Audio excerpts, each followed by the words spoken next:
Hello friends, welcome back to back my channel such classes. I hope आप सब अच्छे होंगे। फ्रेंड्स, यूपी ट्रिपल मुख्य सेविका के सोशियोलॉजी क्लास में आपका स्वागत है। दोस्तों, मैंने पहले वीडियो में 66 क्वेश्चन करा रखे हैं। अब इस वीडियो में हम 67 क्वेश्चन से स्टार्ट करेंगे ये क्लास। तो फ्रेंड्स, आइए देखते हैं पहला क्वेश्चन आज का क्या है। तो आज का पहला क्वेश्चन है, द्वितीयक समूह का अर्थ एक वाक्य में समझाइए। द्वितीयक समूह हम कहते किसे हैं? तो ये डेविस ने द्वितीयक समूह का अर्थ इस प्रकार समझाया है। देखिए, द्वितीयक समूहों को स्थूल रूप से भी प्राथमिक समूहों के विपरीत कह कर परिभाषित किया जा सकता है। ये डेविस जी की परिभाषा है द्वितीयक समूह की। अब नेक्स्ट क्वेश्चन है, क्या द्वितीयक समूहों के लिए आमने सामने के संबंधों का होना आवश्यक है? तो इसका आंसर है, द्वितीयक समूहों के लिए आमने सामने के संबंधों का होना आवश्यक नहीं है। अगला क्वेश्चन है, किस समूह के सदस्यों में शारीरिक समीपता एवं आमने सामने के संबंध पाए जाते हैं? तो इसका आंसर है, प्राथमिक समूह के सदस्यता में शारीरिक समीपता एवं आमने सामने का संबंध पाया जाता है। फ्रेंड्स, जो प्राथमिक समूह है उसमें शारीरिक समीपता और आमने सामने प्रत्यक्ष रूप से जो भी वार्तालाप हो वो होता है उस समूह में। और द्वितीयक समूह में आमने सामने न भी रहे और प्रत्यक्ष रूप से न रहे, मतलब अप्रत्यक्ष रूप में ये वार्ता होती है, ये संबंध होता है। अगला क्वेश्चन है, एक वाक्य में समझाइए कि प्राथमिक समूहों को प्राथमिक क्यों कहा जाता है? तो इसका आंसर है, प्राथमिक समूहों को प्राथमिक समूह को समय एवं महत्व की दृष्टि से कूले ने प्राथमिक माना है। तो ये इम्पॉर्टेंट है हमारे मुख्य सेविका में कि प्राथमिक समूह की अवधारणा किसने दी है? तो प्राथमिक समूह की अवधारणा कूले जी ने दी है। अगला क्वेश्चन है, सामाजिक नियंत्रण का तात्पर्य उन सभी शक्तियों से है जिनके द्वारा समुदाय व्यक्ति को अपने अनुरूप बनाता है। यह परिभाषा किस विद्वान ने दी है? तो फ्रेंड्स, ये परिभाषा रॉस जी ने दी है। ये भी मोस्ट इम्पॉर्टेंट क्वेश्चन बन जाता है हमारे मुख्य सेविका एग्ज़ाम के लिए। अब अगला क्वेश्चन है, सामाजिक नियंत्रण एक प्रक्रिया है जिसके द्वारा सामाजिक व्यवस्था स्थापित की जाती है और बनाई रखी जाती है। यह परिभाषा किस विद्वान ने दी है? तो ये परिभाषा पीएच लैंडिस ने दी है। अगला क्वेश्चन है, सामाजिक नियंत्रण के कोई दो स्वरूप या प्रकार बताइए। तो इसका आंसर है, सामाजिक नियंत्रण के दो स्वरूप। अब इसके स्वरूप में या दो प्रकार में, तो प्रत्यक्ष, यहाँ पे कार्ल मैनहीम ने सामाजिक नियंत्रण के प्रत्यक्ष और अप्रत्यक्ष स्वरूप का उल्लेख किया है, यहाँ पे ये दिया है। बट और भी होते हैं, औपचारिक, अनौपचारिक, सकारात्मक, नकारात्मक, संगठित, असंगठित, ये सारे स्वरूप सामाजिक नियंत्रण के ही हैं। अगला क्वेश्चन है, औपचारिक सामाजिक नियंत्रण के कोई दो साधन बताइए। तो कानून, एक तो कानून हो गया और एक शिक्षा हो गया।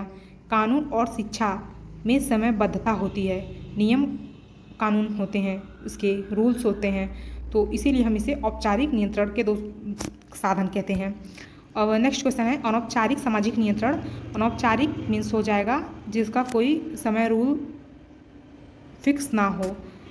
और इसका आंसर है, अनौपचारिक सामाजिक नियंत्रण के दो साधन में जनरीतियाँ और प्रथाएँ। अगला क्वेश्चन देखेंगे, किम्बाल यंग ने सामाजिक नियंत्रण को किन दो भागों में बांटा है? तो किम्बाल यंग ने सामाजिक नियंत्रण को सकारात्मक और नकारात्मक दो भागों में बांटा है। पहला सकारात्मक, दूसरा नकारात्मक। ये ऐसे भी पूछ सकता है, सकारात्मक नकारात्मक सामाजिक नियंत्रण को किस समाजशास्त्री ने दो भागों में बांटा है, या कि सामाजिक नियंत्रण की सकारात्मक और नकारात्मक अवधारणा किस समाजशास्त्री ने दी है? तो ये किम्बाल यंग ने दी है। अगला क्वेश्चन है, कूले तथा बर्नार्ड ने सामाजिक नियंत्रण के किन दो स्वरूपों का उल्लेख किया है? तो कूले और बर्नार्ड ने चेतना व अचेतन सामाजिक नियंत्रण का उल्लेख किया है। अब नेक्स्ट क्वेश्चन देखेंगे, क्वेश्चन नंबर 78। इसका ये क्वेश्चन हो गया, सामाजिक नियंत्रण का कोई एक उद्देश्य बताइए। तो इसका आंसर हो गया, सामाजिक संगठन को स्थिरता प्रदान करना सामाजिक नियंत्रण का एक प्रमुख उद्देश्य है। अगला क्वेश्चन है, परिवार का उद्गम लैटिन भाषा के किस शब्द से हुई है? तो परिवार को इंग्लिश में फैमिली कहते हैं। इस शब्द की उत्पत्ति लैटिन भाषा के फैमुलस से हुई है। ये इंपॉर्टेंट क्वेश्चन बन जाता है फ्रेंड्स, तो इसे ध्यान दें। फ्रेंड्स, अगर हमारी वीडियो अच्छी लग रही है और इसके क्वेश्चन भी वीडियो में अच्छे लग रहे हैं तो ध्यान से पढ़िएगा। पेपर में ऐसे ही क्वेश्चन आएंगे, ऐसे यहाँ पे डायरेक्ट आंसर लिखा है तो वहाँ पे ऑप्शन दे देगा, क्वेश्चन तो ऐसे ही रहेंगे। नेक्स्ट क्वेश्चन देखते हैं। परिवार को मानव स्वभाव की पोषिका किस विद्वान ने कहा है? तो परिवार को मानव स्वभाव की पोषिका चार्ल्स फूले ने कहा है। नेक्स्ट क्वेश्चन है, पितृवंशीय परिवार में वंश किसके आधार पर चलता है? तो पितृवंशीय परिवार में वंश पिता के वंश के आधार पर चलता है। अब नेक्स्ट क्वेश्चन देखेंगे। परिवार व्यक्तित्व का पालना है, ये परिभाषा किसकी है? मोस्ट इम्पॉर्टेंट बन जाता है फ्रेंड्स। ये मैंने अभी सोशियोलॉजी के पर्सनल बुक जो इंटर ग्रेजुएशन की बुकें हैं उनको छोड़कर और जो ये बुकें आई हैं मार्केट में मुख्य सेविका की, उन सब बुकों में मैंने ये डिफिनेशन नहीं देखा है। तो जाहिर सी बात है जिसके पास ये बुक नहीं होगी सोशियोलॉजी की तो उनको ये क्वेश्चन नया लग रहा होगा, इसीलिए आप ध्यान से इसे माइंड में फिट कर लें। इस परिभाषा को रूसिक समाजशास्त्री ने दी है। परिवार व्यक्तित्व का पालना है। अगला क्वेश्चन है, प्रजातीय की निरंतरता परिवार के किस कार्य के अंतर्गत आती है? आंसर है, प्रजाति की निरंतरता परिवार के प्राणीशास्त्रीय कार्य के अंतर्गत आती है। नेक्स्ट क्वेश्चन है, एक वाक्य में समझाइए कि परिवार सामाजिकरण द्वारा नियंत्रण बनाए रखने में कैसे योग देता है? तो इसका आंसर हो जाएगा, परिवार सामाजिकरण के द्वारा व्यक्ति को सामाजिक मूल्यों, आदर्शों, प्रथाओं और रीति रिवाजों ज्ञान कराकर सामाजिक नियमों के अनुसार आचरण करना और समाज में नियंत्रण बनाए रखना सिखाता है। नेक्स्ट क्वेश्चन है, धर्म की किसी एक विशेषता का उल्लेख कीजिए। इसका आंसर हो गया है, धर्म अलौकिक शक्तियों में विश्वास किया जाता है। अब हम नेक्स्ट क्वेश्चन देखेंगे। फ्रेंड्स, अगर आप लोग को ये क्वेश्चन अच्छे लग रहे हों तो हमारे चैनल को लाइक, शेयर एंड सब्सक्राइब करें, सपोर्ट जरूर करें फ्रेंड्स। तो आइए देखते हैं नेक्स्ट क्वेश्चन क्या है। धर्म मानव पर किस प्रकार से नियंत्रण रखता है? आंसर है, धर्म सच बोलने, ईमानदार होने, चोरी न करने, झूठ न बोलने, हिंसा न करने, दया करने आदि बातों पर जोर देकर व्यक्ति को उचित मार्ग पर चलने का निर्देश देता है। अगला क्वेश्चन है, प्रोफेसर डेविस ने नैतिकता को किस प्रकार से परिभाषित किया है? तो इसका आंसर है, प्रोफेसर डेविस ने नैतिकता कर्तव्य की आंतरिक भावना है जिसमें उचित अनुचित का विचार शामिल है। नैतिकता की ये परिभाषा प्रोफेसर डेविस ने दी है। अगला क्वेश्चन है, धर्म और नैतिकता में कोई एक अंतर बताइए। इसका आंसर है, धर्म का संबंध अलौकिक शक्तियों से है जबकि नैतिकता का संबंध समाज एवं व्यक्तित्व से है। अगला क्वेश्चन है, नैतिकता सामाजिक नियंत्रण में किस प्रकार से योगदान देती है? इसका आंसर हो जाएगा, नैतिकता व्यक्ति को उचित अनुचित का बोध कराती है, साथ ही उसे अच्छे कार्य करने का निर्देश देती है। नेक्स्ट क्वेश्चन है, प्रथा का अर्थ एक वाक्य में समझाइए। प्रथा है क्या? तो इसका आंसर है, प्रथा शब्द का प्रयोग ऐसी जन रीतियों के लिए होता है जो समाज में लंबे समय से प्रचलित हों। अगला क्वेश्चन है, क्वेश्चन नंबर 91, प्रथा की कोई एक विशेषता बताइए। इसका आंसर है, प्रथाएं समाज में व्यवहार करने की मान्यता प्राप्त विधियां हैं। नेक्स्ट क्वेश्चन है, मनुष्य के व्यवहार से लेकर सभ्यता, धर्म और विज्ञान तक सभी दशाएं भौगोलिक पर्यावरण का ही परिणाम है। यह कथन किसका है? तो ये डिफिनेशन है थॉमस बकल की। अगला क्वेश्चन है, पर्यावरण शब्द किन दो शब्दों से मिलकर बना है? आंसर है, पर्यावरण शब्द परिधन आवरण से मिलकर बना है जिसका क्रमशः अर्थ होता है चारों ओर अथवा ढका हुआ। अब नेक्स्ट क्वेश्चन देखेंगे। ये तो फ्रेंड्स पर्यावरण के कुछ क्वेश्चन हैं, इसे छोड़ दें, ये हमारे सिलेबस में नहीं है। अब मैकावर एवं पेज हैं हमारे सिलेबस में, तो ये पर्यावरण को लेकर क्या कहते हैं, कितने भागों में उन्होंने बांटा है, ये देख लेते हैं। पर्यावरण मैकावर एवं पेज ने संपूर्ण पर्यावरण को दो भागों में विभाजित किया है। पहला तो भौतिक पहलू और दूसरा सामाजिक पहलू। नेक्स्ट क्वेश्चन है, लैंडिस ने संपूर्ण पर्यावरण को किन दो भागों में बांटा है, किन किन भागों में बांटा है? आंसर है, लैंडिस ने संपूर्ण पर्यावरण को 3 भागों में बांटा है। पहला प्राकृतिक पर्यावरण, दूसरा सामाजिक पर्यावरण, तीसरा सांस्कृतिक पर्यावरण। नेक्स्ट है, भौतिक निर्धारणवाद से क्या तात्पर्य है? इसका आंसर हो जाएगा, जो विद्वान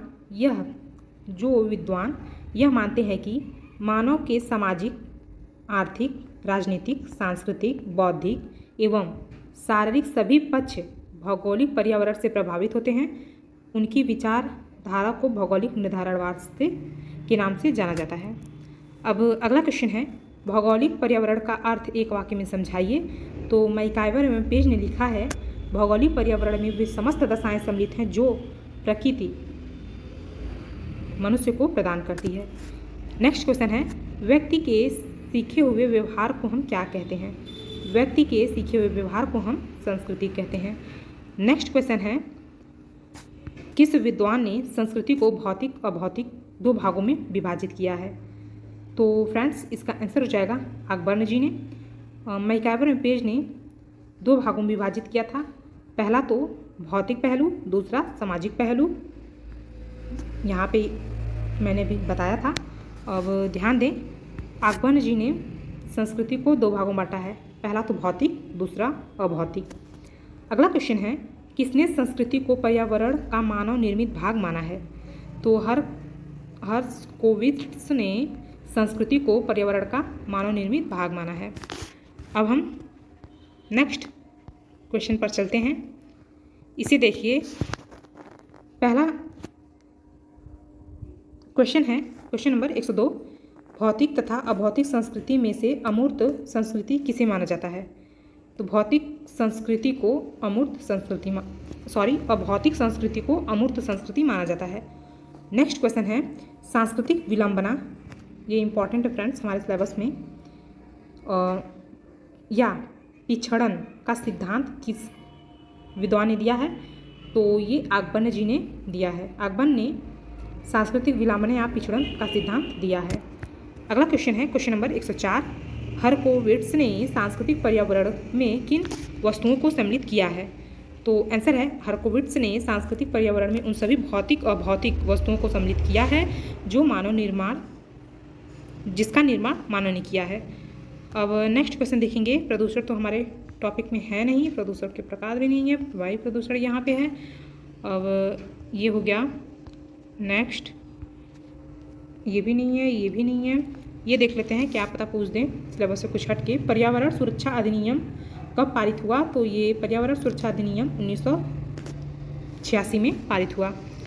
नेक्स्ट क्वेश्चन है, 1992 में पृथ्वी शिखर सम्मेलन कहाँ आयोजित हुआ? तो 1992 में पृथ्वी शिखर सम्मेलन दक्षिण अमेरिका के रियो डी जेनेरो नामक नगर में हुआ। अगला क्वेश्चन है, सामाजिक विघटन का अर्थ एक वाक्य में समझाइए। तो लेमर्ट ने कहा है कि सामाजिक संस्थाओं एवं समूहों के बीच असंतुलन तथा व्यापक संघर्ष पैदा हो जाने का नाम ही सामाजिक विघटन है। अगला क्वेश्चन है, सामाजिक विघटन की कोई एक परिभाषा दीजिए। तो फेयरचाइल्ड के अनुसार सामाजिक विघटन का अर्थ समूह व्यवहार, प्रतिमानों, संस्थाओं या नियंत्रण की क्रियाशीलता में असंतुलन तथा अव्यवस्था से है। अगला क्वेश्चन है, सामाजिक विघटन के सैद्धांतिक कारकों में सांस्कृतिक सिद्धांत किसने दिया? तो सामाजिक विघटन का सांस्कृतिक सिद्धांत अकबर जी ने दिया। अब नेक्स्ट क्वेश्चन है, सामाजिक विघटन के सैद्धांतिक कारकों में प्रजातीय सिद्धांत के प्रतिपादक कौन हैं? तो गो बिन्यू सामाजिक विघटन के प्रजातीय सिद्धांत के प्रतिपादक हैं। नेक्स्ट क्वेश्चन है, सामाजिक संकट किसे कहते हैं? तो इसका आंसर है, समूह तथा समाज के सहज रूप में बाधा उपस्थित होना ही सामाजिक संकट कहलाता है। अब नेक्स्ट क्वेश्चन देख लेते हैं, अपराध की कोई एक परिभाषा दीजिए। फ्रेंड्स, हमारे मुख्य सेविका के सिलेबस में अपराध टॉपिक नहीं दिया है, बट यहाँ पे देख लेते हैं, एक क्वेश्चन है, देखने में क्या जा रहा है। क्लिनार्ड के अनुसार अपराध सामाजिक नियमों का विचलन है। नेक्स्ट क्वेश्चन है, समाज की असंतुलित आर्थिक व्यवस्था ही अपराध का प्रमुख कारण है। ये किसने कहा है? तो ये भी तो कार्ल मार्क्स और एंजल्स ने कहा है। ये भी अपराध से ही संबंधित है, इसे छोड़ दें। कोई ज़्यादा जब हमारे सिलेबस में है नहीं तो पढ़ने का कोई मतलब है नहीं। पहले यहाँ पे 120 क्वेश्चन भी वही अपराध से है, ये भी है, बाल अपराध से ये भी है। फ्रेंड्स 123वां क्वेश्चन देखें। 21 वर्ष तक की आयु के अपराधियों को क्या कहा जाता है? तो 21 वर्ष तक के आयु के अपराधियों को किशोर अपराधी कहा जाता है। भारत में बाल अधिनियम किस सन में बनाए गए? तो भारत में बाल अधिनियम 1960 व 1986 में बने थे। अब हम ये सब अपराध से ही है, इसे छोड़ दें। अब देखिए हमारे सिलेबस का यहाँ पे क्वेश्चन है, सांस्कृतिक विलंबना का सिद्धांत किसने दिया? तो अकबर ने सांस्कृतिक विलंबना का सिद्धांत दिया। इसे सांस्कृतिक पिछड़न भी कहते हैं। अब सांस्कृतिक परिवर्तन की एक परिभाषा दीजिए। तो जॉनसन ने परिभाषा दी है सामाजिक परिवर्तन की। अपने मूल अर्थ में सामाजिक परिवर्तन का अर्थ सामाजिक ढांचे में परिवर्तन है। अगला क्वेश्चन है, चेतनात्मक संस्कृति की अवधारणा किसने दी? तो सोरोकिन ने चेतनात्मक संस्कृति की अवधारणा दी है। अगला क्वेश्चन है, प्रौद्योगिक निर्धारणवाद की अवधारणा किसने दी? तो थर्स्टन बेवलिन ने ये प्रौद्योगिक अवधारणा निर्धारणवाद की अवधारणा दी है। नेक्स्ट क्वेश्चन है 133वां क्वेश्चन, आर्थिक निर्धारणवाद किस विद्वान से संबंधित है? यहाँ पे गौर करें, यहाँ पे प्रौद्योगिक निर्धारणवाद था तो ये बेवलिन ने दी है और आर्थिक निर्धारणवाद कार्ल मार्क्स ने दी है। अगला क्वेश्चन देखेंगे, अपराध से है, इसे नहीं देखेंगे, हमारे चैप्टर में नहीं है सिलेबस में। तो फ्रेंड्स आज एक क्वेश्चन ये देख लें, ये इंपॉर्टेंट है सोशियोलॉजी के अपराध टॉपिक में। सदरलैंड ने श्वेतवसन अपराध की अवधारणा अपने किस लेख में दिया है?